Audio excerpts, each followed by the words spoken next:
चलिए दोस्तों, आज हम करेंगे 24 और 25 अगस्त के ओलिव वुड के मॉक का सॉल्यूशन। ठीक है, अब देखो पहला सवाल है, कह रहा था ए इतने में बी इतने में, दोनों मिलकर कुछ नहीं करना। 3 त्रिका 9 एक 10 हो गया, 10 बटे में 3 गुणे में 15 हो गया, दोनों को जोड़ दो, 15 3 45 यानी कि 55 बटे में 3, ये कैंसिल आउट हो गया यानी कि 11 आ जाएगा नीचे, 3 ऊपर आ जाएगा यानी कि 30 बटे 11 आंसर।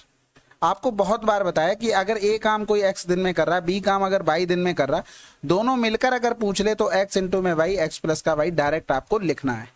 अगला सवाल कह रहा था 560 लीटर के मिश्रण में 40% दूध है और शेष पानी है। दूध वाला एक अन्य मिश्रण बनाने के लिए इतने लीटर दूध इतने लीटर पानी मिलाता है। नए मिश्रण में क्रमशः दूध और पानी का अनुपात क्या है? एक तो तरीका आप सिंपल सा 560 का 40% निकालेंगे, फिर उसके बाद 60% वो सब करेंगे। इसके अलावा देखो 56% मिलाया, किस में मिलाया? 560 में, गुणे में 100, तो कै परसेंट मिला लिया? 10%। 40% तो मिल्क पहले था और 10% और मिला लिया, टोटल 50% यहाँ पर बना जाके। दूसरी कंडीशन में आते हैं भाई, 64 मिलाया यानी कि 64 का मतलब 560 हो गया, गुणे में 100 कर देंगे। पानी था कितना पहले भाई? 40 अगर दूध हो गया तो 60% बचा है। यहाँ पर देखेंगे कैंसिल आउट हो गया, 8 2 64, 8 7 56 यानी कि 80 बटे में 7 हो गया। अब 60 में ये जोड़ना पड़ेगा तो 7 छक्का 42 हो गया, 42 यानी कि 80 बचा, यानी कि 500 बटे में 7 हो गया, यानी कि इसमें हमने 80 बटे में 7 जोड़ दिया तो ये 500 बटे में 7 हो गया। रेशियो बना लो, 50 एकम 50 10 हो गया, यानी कि 7 रेशियो में 10 आंसर आ गया। तो आपको जैसे भी करना हो, आप अगर पहले 40% निकालेंगे फिर इनमें जोड़कर फिर रेशियो बना सकते हैं, या डायरेक्ट परसेंटेज बनाकर आप इस तरीके से कर सकते हैं। अगला सवाल, ये सवाल आसान होते हैं भाई, केवल एक लाइन आपको ड्रा करनी है, खत्म हो गया सवाल। ये 25 हो गया, ये भी 35 हो गया, और पूछा क्या गया था हमसे? x का मान यानी कि ये वाला, और ये वाला इन दोनों का 2 गुना होगा, तो 30 20 50 और 10 60 यानी कि 120। अगला सवाल, समान आकार वाली 3 गेंदों को कुछ दूरी पर अलग अलग करके जमीन पर एक पंक्ति में रखा गया है। गेंदों से कुछ दूरी पर इतनी ऊंचाई वाली एक हॉकी स्टिक भी रखी गई है। यदि हॉकी स्टिक के शीर्ष से सबसे दूरी पर रखी गई गेंद का अवनमन कोण इतना है, सबसे पास रखी गई गेंद से हॉकी स्टिक के शीर्ष का उन्नयन कोण 60 डिग्री है, सबसे दूर रखी गई गेंद और सबसे पास रखी गई गेंद के बीच की दूरी हमें बताना है। यानी कि सबसे छोटी और सबसे बड़ी के साथ हमें काम करना है, बाकी कोई मतलब नहीं। अवनमन कोण से ज्यादा कोई फर्क नहीं पड़ता है, रीजन उसके पीछे ये है कि ये अवनमन कोण बनता है। ठीक है, ये अब ये दोनों लाइनें पैरेलल हो जाती हैं तो जो यहाँ पर एंगल बनता है वही यहाँ पर बनता है, तो अवनमन कोण से कोई ज्यादा फर्क नहीं पड़ता। ना आपसे कोई पूछने जा रहा है क्या है क्या नहीं है, आप उसको ऐसे उन्नयन कोण काम कर सकते हैं। ठीक है, तो ये यहाँ पर कितना हो गया? पहली कंडीशन में 45, फिर एक गेंद यहाँ पर रखी होगी, ये 60 हो गया। अब रेशियो आपको पता होने चाहिए बस, ये अगर √3 है तो ये 1 होगा, तो ये भी √3 होगा। भाई आपको ये तो पता होगा ना, ये अगर 30 है ये 60 है तो ये √3 होता है, ये 1 होता है, ये 2 होता है, 3 के पास 3 होता है, बस याद करने के थोड़े बहुत फंडे हैं हमारे। ठीक है, अब यहाँ पर कह रहा था वो ऊंचाई दी गई थी हाँ की, यानी कि √3 का मान हमें 0.9 दिया गया था। हमसे पूछा गया उन गेंदों के बीच की दूरी, भाई ये दूरी कितनी है? √3 माइनस का 1 है, तो इसी का तो हमें मान निकालना था। तो इधर देखेंगे ये क्या बन गया? 3 गुणे में 3, पॉइंट को तो अभी रहने दो क्योंकि अभी हम 0 बढ़ाएंगे, क्योंकि यहाँ पर मीटर है, ऑप्शन में देखना सेंटीमीटर में लिखा है, तो उससे कोई इतना फर्क नहीं पड़ेगा। आप ही बताते हैं ऐसा क्यों हो रहा है। यहाँ पर करेंगे तो 3√3 हो गया, इधर करेंगे √3 माइनस का 1 हो गया, √3 का अंदर गुणा कर देंगे तो ये 3 हो जाएगा और माइनस में हो जाएगा √3, तो 3 माइनस का √3 और 3 लिखा होना चाहिए। देखो यहाँ पर माइनस है, यहाँ पर देखो 9 लिख दिया, आंसर लगा दो। क्योंकि आपको एक चीज पता है कि अगर मीटर सेंटीमीटर में चेंज करोगे तो 10 का गुणा होगा, या फिर सेंटीमीटर मीटर कुछ भी करोगे चेंज, 10 का गुणा 10 का भाग, इससे ज्यादा कुछ नहीं होगा, यानी कि पॉइंट में फर्क पड़ेगा ना कि नंबर पर, इस वजह से कुछ नहीं हुआ। बाकी यहाँ पर 0.9 लिखा था, उसमें अगर 100 का गुणा करते तो 90 आ जाता, यानी कि 1 0 7 7 चलता रहता। अगला सवाल, वह सबसे छोटी संख्या ज्ञात कीजिए जिसे इतने से विभाजित करने पर इतना इतना शेष के रूप में बचे। सबसे आसान नंबर इसमें 30 दिख रहा है, सबसे पहले इसको हटा दो क्योंकि ये तो पूरा पूरा डिवाइड होगा, रिमाइंडर कहां से दे देगा। इसके अलावा देखो 30 से डिवाइड करने पर 25 बच रहा था, भाई 25 हमने यहां से माइनस किया, 0 6 से 2 गया तो 4 हो गया, 3 हो गया, इधर माइनस किया तो ये 0 हो गया, 5 से 2 गया 3, 330 हो गया, इधर किया तो ये बन गया 325। भाई ये भी 3 से पूरा डिवाइड हो गया, खत्म कर दो। ये यहाँ पर बच रहा है, लेकिन आप करोगे तो 40 बचेगा, 10 ही रिमाइंडर यहाँ पर बचेगा, हटा दो, आंसर लगा दो। ज्यादा नहीं करना है, नहीं तो एलसीएम वगैरह निकालते रह जाओगे, कुछ भी टाइम नहीं बचेगा। अगला सवाल, अब पी क्यू आर देखो काम कर रहे थे, क्यू ने कार्य शुरू किया, 3 दिन के बाद पी उसके साथ जुड़ गया। यदि कार्य की शुरुआत से 10 दिनों के बाद आर उनके साथ जुड़ जाता है तथा पी और क्यू के साथ कार्य का शेष भाग पूरा करता है तो क्यू ने कितने दिनों तक कार्य किया। सबसे पहले तो यहाँ पर पी क्यू आर 52 हो गया, 26 हो गया। वैसे जितना मैं ये लिख रहा हूं ये तो नहीं लिखना था क्योंकि आपको दिख गया था 13 सब में आ रहा था। 13 चौकू 52 हो रहा, 13 दूनी 26 हो रहा, 13 छक 78 हो रहा, 13 चौकू 52, 26, 13 छक 78, 4 2 6 का एलसीएम 12 होता है तो 12 और लिख देना था, बस खत्म हो गया। ठीक है, तो 13 चौकू 52 3 हो जाता, इसका करते 26, 13 दूनी 26 6 आ जाता, 13 छक 78, 6 दूनी 12। अब यहाँ पर देखो टोटल काम कुछ हुआ किसी भी समय में खत्म। क्यू ने कार्य शुरू किया था, यानी कि क्यू ने कार्य शुरू किया तो क्यू ने पूरे दिन काम किया ना, तो ऐसा करते क्यू का मान लेते x दिन काम किया। ठीक है, फिर उसके साथ पी जुड़ गया। पी ने भाई साहब x से कै दिन बाद जुड़ा था 3, यानी कि पी ने x माइनस का 3 दिन काम किया। फिर आर जुड़ गया कितने दिन बाद, 10 दिनों के बाद, यानी कि आर ने जो काम किया है वो टोटल जो दिन लगे हैं उसमें से 10 दिन कम किया। ठीक है, बस अब ये सवाल यहीं समाप्त हो गया। टोटल काम हमारे पास 13 गुणे में 12 था, बराबर में क्यू की इफिशियंसी कितनी है 6, ये x हो गया, प्लस में p की इफिशियंसी 3 है, x माइनस का 3 हो गया, r की इफिशियंसी कितनी है 2 है, x माइनस का 10 हो गया। इसको सॉल्व कर लेते हैं तो 3x हो गया, 3 2 5 हो गया, 6 5 11x हो गया, इधर 3 त्रिका 9 हो गया, 10 दूनी 20 हो गया, 20 और 9 29 हो गया। ठीक है, इधर करेंगे तो 12 3 36 हो गया, 12 कम 12 और 3 12 कम 12 और 3 15 हो गया। को इधर ले आएंगे तो 9 6 15 की 5 हासिल लगा 1 हो गया, यानी कि 6 2 8 हो गया, बटे में 11 हो गया। तो 11 कम 11 हो गया, बचा कितना है 7, फिर 11 छक्का 66 हो गया, बचा 9, आंसर आ गया। अगला सवाल करें, चलो फिर। अब ये सवाल बहुत आसान होता है, देखो कभी भी ऐसी कंडीशन दी जाए इस पर आप दिमाग लगाओ बस, क्योंकि इसी का स्क्वायर यहाँ लिखा होगा, इसी का स्क्वायर यहाँ पर लिखा होगा। यानी कि अगर आप देखते, जैसे लिखने के लिए एक बार लिख लो जिससे आप समझ जाओ कि ये चल क्या रहा है। यहाँ पर ये तो कैंसिल आउट, यानी कि a बराबर क्या आ जाएगा 3। इसी तरीके से सी वाई स्क्वायर बराबर कितना हो जाएगा √7 इंटू में वाई का होल स्क्वायर, तो ये भी कैंसिल आउट हो जाता है, यानी कि सी बराबर क्या आ जाएगा 7।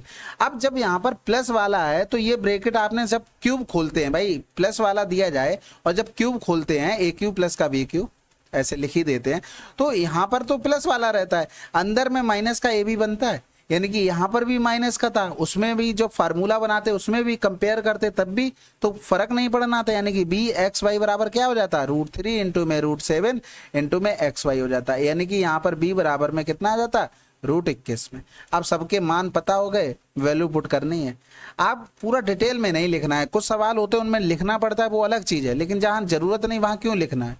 तो ए स्क्वायर का मान 3 त्रिका 9 हो गया, बी स्क्वायर का मान देखो 21 हो जाएगा, 21 दूनी 42 हो गया, सी स्क्वायर का मान 49 हो गया और पूरे का रूट हो गया। तो 9 2 11, 11 और 9 20 हो गया, यहाँ से लगा दो, 4 2 6 4 10 हो गया, अंडर रूट में यानी कि आंसर आ गया हमारे पास 10। अगला सवाल, अब इसमें कुछ नहीं, क्रॉस मल्टीप्लाई करना था भाई, ए स्क्वायर कॉस थीटा प्लस में ए बी साइन थीटा बराबर में हो गया ए बी साइन थीटा और माइनस में हो गया बी स्क्वायर कॉस थीटा। तो ये कॉस थीटा पहले तो इनको काट लेंगे, फिर बराबर में जो बचेगा वो ये कट गया, बी स्क्वायर इधर ले आएंगे तो प्लस का बी स्क्वायर बराबर में 0, आंसर। अगला सवाल कह रहा था इतने इतने में छात्रों की संख्या, इतने इतने में छात्रों की संख्या का अनुपात 45 50 यानी कि 15 हो गया, फिर कौन सा 65 यानी कि ये रहा 10, तो 5 3 15 5 दूनी 10। अगला सवाल, अब यहाँ पर a बराबर b यानी कि दोनों को बराबर ही करना था हमको, तो इधर कर लेंगे 5 दूनी 10, डायरेक्ट गुणा कर रहे हैं भाई। देखो जब इनको हम बराबर करेंगे तो 5 का गुणा इसमें हो जाएगा ना, तो 3t माइनस का 3 बराबर में 5 दूनी 10 t प्लस का 5 3 15 हो गया, तो 10 से 3 गया तो 7 बच गया और 10 और 15 3 18 हो गया, तो t बराबर क्या आ जाएगा माइनस का 18 बटे में 7। अगला सवाल कह रहा था एक बेलन और शंकु की त्रिज्या समान है और ऊंचाई भी समान है, शंकु का आयतन बेलन के आयतन का इतना है। देखो अगर इतना बोल दिया तो आपको अंडरस्टूड भी होना चाहिए कि वॉल्यूम अगर सिलेंडर का लिखेंगे, वॉल्यूम अगर कोन का लिखेंगे तो उनका रेशियो यही बनता ही है। ठीक है, अगर नहीं लिख दिया तब भी ठीक है, नहीं तो कोई बात नहीं है। कह रहा था यदि शंकु की ऊंचाई दोगुनी कर दी जाए तो शंकु का आयतन और बेलन का आयतन क्या होगा। देखो शंकु की ऊंचाई दोगुनी की गई है, यानी कि हाइट दोगुनी कर दी, बस यही रेशियो हो जाएगा, क्योंकि पहले दोनों की एक एक मान ली, बाद में इसकी 2 हो गई, तो 2 का ही गुणा हुआ। अगर रेडियस को 2 गुना करता तो हमें स्क्वायर करना पड़ता है, क्योंकि रेडियस में स्क्वायर चलता है। अब पूरा फार्मूला लिख के लिखोगे फिर तो टाइम कैसे बचा पाओगे भाई। अगला सवाल करते हैं। अब ये सवाल देखो, ये फार्मूला बेस्ड सवाल है बिल्कुल, क्योंकि यहाँ पर जो लिखा हुआ है वो लिखा हुआ साइन स्क्वायर थीटा प्लस में कॉस स्क्वायर थीटा पावर में 3 पावर में 3। अब इसमें जब फार्मूला लगाओगे तो आपको ब्रैकेट में पता है ए स्क्वायर प्लस का बी स्क्वायर, यानी कि sign square theta cos square theta हो जाएगा, ये तो 1 बना देगा। ब्रैकेट में बचेगा साइन की पावर 4 थीटा प्लस में कॉस की पावर 4 थीटा और माइनस में 2 sine square theta cos square theta. अगर इसको हम लिखना चाहें, इसको हम फर्दर चेंज करके साइन स्क्वायर थीटा प्लस का कॉस स्क्वायर थीटा बराबर में, जब इसका फार्मूला खोलोगे तो 2 sine square theta cos square theta आ जाएगा। इसके फार्मूले में प्लस का वो हमें हटाना पड़ेगा, क्योंकि हमें 4 रखना पड़ेगा, ठीक है। तो वो हम हटा देंगे तो sine square theta cos square theta आ जाएगा, इधर 2 sine square theta cos square theta. समझ में आई बात? यहाँ 2 क्यों लिखा है? तो ये तो 1 फिर से बन गया, माइनस का हो गया 3 sign square theta cos square theta, यही हमारे पास बचा है। अब इसको देखो, इसको थोड़ी देर के लिए अगर हम मान लें ये पूरा टर्म एक्स स्क्वायर है, अगर हम लिखना चाहें तो √3 इंटू में एक्स का होल स्क्वायर लिख सकते हैं। यानी कि अगर हम लिख लें 1 माइनस का √3x 1 प्लस का √3x, तो कोई दिक्कत है? हमने sine square cos square theta को क्या माना है? एक्स स्क्वायर माना है, यानी कि यहाँ पर ये वाला टर्म फिर कितना हो जाएगा? एक्स हो जाएगा। तो अपॉन में क्या दिया था? 1 माइनस का √3 इंटू में एक्स दिया था, कैंसिल आउट हो गया। 1 प्लस का √3x 1 प्लस का √3 यहाँ पर है, ये हटा दो, ये हटा दो, माइनस वाला हो नहीं सकता, बाकी आपको कुछ सोचना ही नहीं था, ठीक है। अगला सवाल करते हैं। मैस ने 100 दर्जन पिन 10 रुपए प्रति दर्जन की दर से खरीदे। उसने एक विशेष कर पर 500 रुपए खर्च किए। उसने उन्हें 1 रुपए प्रति पेन की दर से बेच दिया। लाभ हानि बिल्कुल आसान है भाई। देखो 500 रुपए खर्च किए, 100 दर्जन पर क्या खर्च किए? 5 रुपए, यानी कि प्रति दर्जन 5 रुपए खर्च कर दिए। 10 तो उसका था ही, यानी कि टोटल 15 रुपया दर्जन हो गया। और 1 रुपए का एक था तो 12 कितने के बेचता? 12 का, बस खत्म हो गया। 3 चौकू 12, 3 पंजे 15। यहाँ पर लॉस हो गया उसे 1 का बटे में 5 गुणे में 100, यानी कि कितने का लॉस हुआ? 20% का। अगला सवाल कह रहा था इतनी चाल से यात्रा कर रही है और इतने में कितना समय लगेगा, और यहाँ पर 11 मिनट किलोमीटर के बाद 5 मिनट के लिए रुकती है। देखो सबसे पहले तो यहाँ देख लो कितना टाइम लग रहा है। 12 × 36, 12 × 72, यानी कि 22 मिनट तो यहाँ लग गए, ठीक है।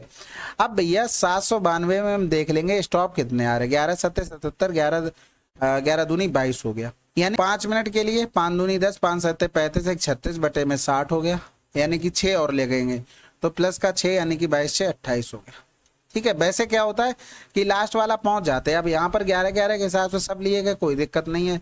ऑप्शन ऐसे नहीं होंगे कि आपको कुछ कंफ्यूज किया जाए, ठीक है। 119 से भाग करेंगे 120 में तो 1 ही आ जाएगा, रिमाइंडर 1 की पावर कुछ भी हो, आंसर 1 ही रहेगा। अगला सवाल, ये सवाल खूब CHSL में हम लोगों ने किए थे। दूसरा चैनल का लिंक डिस्क्रिप्शन में है, बता देता हूँ। उस पर CHSL CPO सब करवा दिया गया है, आपको बहुत जल्दी करवा दिया जाता है, ठीक है। तो इसलिए आप उसको ज्वाइन कर सकते हैं, वहाँ से कम टाइम में भी, वो भी जैसे यहाँ करते हैं वैसे ही, ठीक है। क्षेत्रफल में दिया गया था इतना रेशियो, यानी कि 40 बटे में 90। साइड का अगर देखेंगे तो हमें क्या निकालना है? एक्स का मान, तो कुछ नहीं करना, x माइनस का 4 और x प्लस का 1, और इसका कर देंगे होल स्क्वायर, क्योंकि आपको पता है कि अगर सिमिलर है ट्रायंगल तो भैया एरिया के साथ, चाहे उसकी साइड हो, चाहे उसका हाइट हो, चाहे पेरीमीटर हो, कुछ भी हो, सबका स्क्वायर चलता है, ठीक है। तो रूट ले लेंगे, 2 बटे में 3 हो गया, x माइनस का 4 x प्लस का 1 हो गया। तो गुणा करेंगे 2x हो गया, 3x हो गया, x बच गया 2 हो गया, 4 × 3 = 12, 2 = 14 हो गया, आंसर आ गया। अगला सवाल, बाई अक्ष पर बिंदु स्थित है, यानी कि x पे कुछ नहीं होना चाहिए, यानी कि x वाला टर्म क्या होना चाहिए? 0 होना चाहिए। बाई पे कुछ लिखा होगा तो ये हटा दो, ये हटा दो, ये आंसर आ जाएगा। अगला सवाल, 13 सेंटीमीटर त्रिज्या वाले एक वृत्त की जीवा AB केंद्र O से 5 सेंटीमीटर की दूरी पर है। यदि बिंदु A और B पर खींची गई स्पर्श रेखाएं बिंदु P पर प्रतिच्छेद करती हैं, AP की लंबाई क्या है? ये बन गया, और ये सेंटर O हो गया। AB जीवा है तो AB एक जीवा बना लो, A, और ये B हो गया। केंद्र O से 5 सेंटीमीटर की दूरी पर, ये 5 हो गया, ये रेडियस होगी 13। 2 स्पर्श रेखाएं, तो ये एक इधर बना ली और एक इधर बढ़ा ली, ठीक है। P पर प्रतिच्छेद करती है, और ये यहाँ से डिस्टेंस इस तरीके से। बढ़िया नहीं बन पाया चित्र, लेकिन आप लोग तो समझदार हैं इतने ना। देखो सबसे पहले देखो यहाँ पर 90 होगा, यहाँ पर भी 90 होगा। छोटे त्रिभुज बड़े त्रिभुज में देखना है, यानी कि AOP और AOT में भाई ये वाला एंगल है वो दोनों में कॉमन हो गया, बड़े त्रिभुज और छोटे में। यानी कि अगर ये अल्फा है तो ये क्या हो जाएगा, ये भी अल्फा हो जाएगा। तो अगर हम बड़े त्रिभुज में tan अल्फा बराबर लिखना चाहें तो क्या लिखेंगे, परपेंडिकुलर अपॉन में बेस लिखेंगे। अगर हम छोटे त्रिभुज में अल्फा बराबर लिखना चाहें तो परपेंडिकुलर अपॉन में बेस लिखेंगे। भाई यहाँ पर 5 12 13 ये हो गया ना, तो 5 यहाँ पर इसके सामने है तो बटे में 12, बस खत्म हो गया सवाल। तो AP बराबर में इसे को डायरेक्ट कर लें क्या, आसानी रहेगी। 5 दूनी 10 हो गया, 5 चौकू 20 हो गया, 13 चौकू 52 हो गया, आंसर आ चुका 31.2। 13 दूनी 26 और 5 31। अगला सवाल पूछा गया ए में भाग लेने वाले छात्रों का परसेंटेज। भाई ए में छात्र ये, यानी कि 360 डिग्री का मान दिया गया था हमें 100 और हमसे पूछा गया 121। तो इधर 4 नेम 36 हो गया, इधर कर लेंगे 25। 25 का गुणा 25 से कम 25 हो गया, और 25 दूनी 50 और 2 52। 25 से कम 25 और 5 30 बटे में 9 हो गया। तो 9 3 27, 3 बचा, 9 3 27 हो गया, फिर बचा 5, 9 छक्का 54 हो गया। आंसर लगा दो। अगला सवाल अब इसमें देखो भाई, कह रहा लड़के ने पनीर के 7 पैकेट इतने, 5 पैकेट इतने, पनीर के पैकेट का औसत मूल्य क्या है। देखो इसमें डिवीजन लगा लो, तो इतना नंबर जब आसान लिखा हो तो डायरेक्ट गुणा कर लो। 0 5 8 40 हो गया, 5 को 20 और 4 24, 4 1 5 2 2 4 हो गया, और कितने थे टोटल 7 5 12, 12 से भाग कर दो तो 12 3 36 हो गया, बचा कितना 9, 12 7 84, 12 5 60। अगला सवाल रहा था साधारण ब्याज पर इतने की धनराशि इतने वर्षों में इतनी, यह ज्ञात कीजिए कि साधारण ब्याज की समान दर पर इतने की धनराशि 3 वर्ष में कितनी हो जाएगी।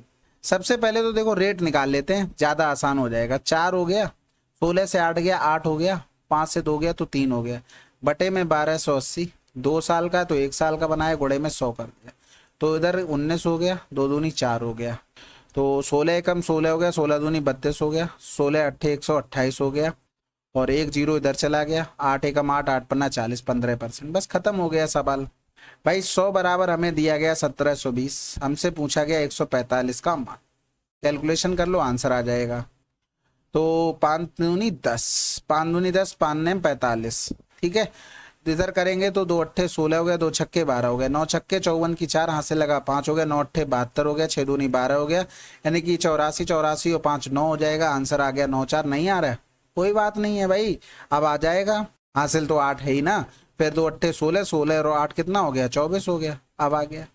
ठीक है, नहीं समझोगे ना। देखो दूसरी कंडीशन हमने क्या किया, प्रिंसिपल 100 माना, रेट बराबर 15% माना, और टाइम हमने 3। तो यहाँ पर 100 है तो ब्याज कितना बन गया 45, यानी कि अमाउंट 145। तो 100 बराबर हमने दिया गया था, 145 निकाल लिया। बाकी रेशियो भी बनाकर कर सकते, कैसे, 1280 इंटू में 2 वर्ष, और इधर 1720 इंटू में 3 वर्ष। इनका रेशियो अगर हम देखते जो भी बनता, तो इसका ब्याज हमें पता हो जाता, घटाकर इसका ब्याज हम निकाल लेते, फिर बाद में 1720 में जोड़ देते। ठीक है, अगला सवाल, इसके विस्तार में अंकित अंक, अंतिम अंक। ठीक है, बिल्कुल आसान है भाई। 256 को आप देखोगे 4 से पूरा पूरा डिवाइड है, इसका मतलब है 7 की रिपीटेशन चलती है पावर 4 में, इसलिए हमने पावर में जो था उसमें 4 का डिवाइड किया, यानी कि जो अब बनेगा जाके भाई आंसर हो जाएगा। तो 7 गुणे में 7 गुणे में 7 गुणे में 7, यानी कि 49, 9 7 63, 7 3 21, 1 आया, बस खत्म। अगला सवाल कह रहा था कि थर्ड प्रोपोर्शन बताना। भाई 27, 9 3 27 3 81, आपको डायरेक्ट पता होना चाहिए। 27 गुणे में 27 बटे में 9। भाई 2 नंबर दिए जाएं और थर्ड रेशियो पूछे, डायरेक्ट आपको लिखना है। ऐसा नहीं कि आप A अपॉन में B, फिर B अपॉन में जो हमसे पूछा गया उस तरीके से फिर बना रहे, फिर तो हो गया। फिर आराम से करते रहना, आंसर निकालते रहना। ठीक है, चलो फिर अगला सवाल करते हैं भाई। साझेदारी में भाई ये रेशियो में कर रहे थे, 2 वर्ष बाद उनके लाभ का अनुपात इतना है। यदि रामलाल 10 महीने के लिए धनराशि निवेश किया तो ज्ञात कीजिए ठाकुर ने कितने महीने के लिए निवेश किया। देखो ठाकुर, ठीक है, रामलाल ने 10 महीने के लिए किया तो 10 कर देंगे, इधर 25 60, इन्होंने x महीने के लिए किया, हमें नहीं पता है भाई, 5 बटे में 4 हो गया, तो ये कैंसिल आउट हो गया। इधर करेंगे 4 छंग 24, उससे तो बनेगा नहीं, तो इधर काट लो, 4 छंग 24 हो गया, और 4 चौकू 16 हो गया, फिर 8 8 64 हो गया, 8 पन्ना 40, 8 छंग 48, 8 सत्ते 56 हो गया, 8 सत्ते 56, 5 दूनी 10, यानी कि x बराबर में 14। अगला सवाल, कुशल ने अपने वेतन का इतना खर्च किया और मरियम ने अपने वेतन का इतना खर्च किया। यदि कुशल का मरियम का कुल मासिक वेतन इतना है तो कुशल की बचत मरियम की बचत के बराबर है। कुशल का मासिक खर्च क्या है? कुशल की मासिक आय हम मान लेते ये होती, तो खर्च कितना कर रहा था? 85%। 85 में कहीं से ना कहीं से 17 आ रहा, 17 प्राइम नंबर है ना, आराम से कर सकते थे। ठीक है, अब वो कह रहा था बराबर है, तो भाई देखो अगर कुशल का देखें 85 खर्च कर दिया तो 15%, मरियम ने 95 खर्च कर दिया तो 5%, तो 5×15 हो गया। अब एक भी लाइन एक्स्ट्रा नहीं लिखनी है, यहीं पर छोड़ देना, बस दिमाग में ये रखना ये इसका मान है और इसका मान ये था, यानी कि के का मान 1 बचा है, तो 4 बराबर में हमारे पास हो गया 80 के। अगर हमें कुशल की चाहिए तो 1 बराबर निकालना पड़ेगा, लिख ही देते हैं, नहीं तो फिर क्या फायदा है। 1/3 हो गया, अब तो समझ में आ रहा। तो यहाँ पर निकालना था और इसी का 85% हम कर लेते, तो कहीं से 17 कट रहा, नहीं कट रहा था, तो 2 8 16 17 आंसर आ जाता। ठीक है, अगला सवाल। चलिए फिर ये टोटल 25 सवाल है। आशा है कि आपको सोल्यूशन पसंद आया होगा। इसके अलावा कोई सजेशन हो तो कमेंट बॉक्स में जरूर लिखा करो। पेपर आपके पास मतलब बहुत कम टाइम बचे हैं, मुश्किल से 10 से 12 ही दिन बचे हैं, तो आशा कि आप पूरे मेहनत के साथ पढ़ रहे होंगे। बिल्कुल भी टाइम वेस्ट नहीं करना है इधर उधर की चीज़ों में, अपना काम से काम मतलब रखो। जिसका भी स्कोर कम आ रहा है कुछ नहीं करना, पेपर दो, एनालिसिस करो, उसको भूल जाओ, नंबर आपको देखने ही नहीं। ठीक है, वो तो होता है, इनकी निगाहें मानती नहीं, लेकिन माइंड नहीं करना उनको, क्योंकि अब वो चीज़ नहीं रहेगी, वो टाइम नहीं रह गया कि आप नंबर सोच के परेशान हो रहे हैं, क्योंकि अब पेपर बिल्कुल पास में, परेशान होने से कुछ नहीं होने वाला। ठीक है, चलो कोई सजेशन हो कमेंट बॉक्स में लिखिएगा। मिलते हैं अगले वीडियो में, तब तक के लिए जय हिंद जय भारत।